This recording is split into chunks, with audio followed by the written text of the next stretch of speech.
بارش کے پانی کے بہاؤ کو یقینی بنانے اور رہائشی علاقوں میں سیلاب کو روکنے کے لیے ہائیڈرا نے ولکاپور اور آئیڈیل نالوں کے قریب کیے گئے غیر قانونی تعمیرات کو برخاست کر دیا۔ رہائشی علاقوں میں نالوں کے قریب تجاوزات کی وجہ سے موسم برسات میں بارش کا پانی رہائشی علاقوں میں جمع ہو رہا تھا۔ مقامی لوگوں کی شکایت کے بعد ہائیڈرا نے جمعہ کو آئیڈیل نالے اور ولکاپور نالے کے قریب کیے گئے تجاوزات کو برخاست کر دیا۔ حکام نے بتایا کہ رنگا ریڈی ضلع کے شنکر پلی میں ولکاپور جھیل سے شروع ہونے والا نالا آئی ٹی کوریڈور سے گزرتے ہوئے چنتل بستی کے مقام پر شہر میں داخل ہوتا ہے، وہاں سے تملا بستی اور خیرتآباد سے گزرنے کے بعد حسین ساگر میں مل جاتا ہے۔ حکام کا کہنا تھا کہ نالے کے قریب کئی مقامات پر تجاوزات کیے گئے تھے، جس کی وجہ سے موسم برسات کے دوران تملا بستی اور آنند نگر سمیت دیگر علاقوں میں پانی جمع ہو رہا تھا۔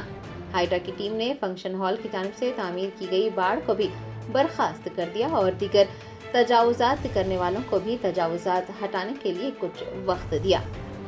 عہدیداروں نے کوکٹ پلی میں آئیڈیل نالے کے قریب بھی کی گئی غیر قانونی تعمیرات کو برخاست کر دیا ہے۔ انہوں نے بتایا کہ نالے کے قریب تجاوزات کی وجہ سے حبیب نگر، سری ہری نگر اور شیو شکتی نگر میں پانی جمع ہو رہا تھا۔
جرمنٹن super speciality hospital. National award winner doctor Mir Jawad Zar Khan, German trained senior orthopaedic surgeon and director. ماہر ڈاکٹرز ڈاکٹر واصف اعظم اور doctor Bharavi Chanduri, senior cardiologist اور دیگر ڈاکٹرز نمایاں خدمات انجام دے رہے ہیں. Robotic surgery, advance cath lab, MRI, operation theatre, ICU, 2D ultrasound جیسی سہولیات سے آراستہ کارپوریٹ لیول ہاسپٹل. واجبی فیس میں ہر مرض سے شفا یابی کے لیے جرمنٹن سپر اسپیشلٹی ہاسپٹل, عطاپور,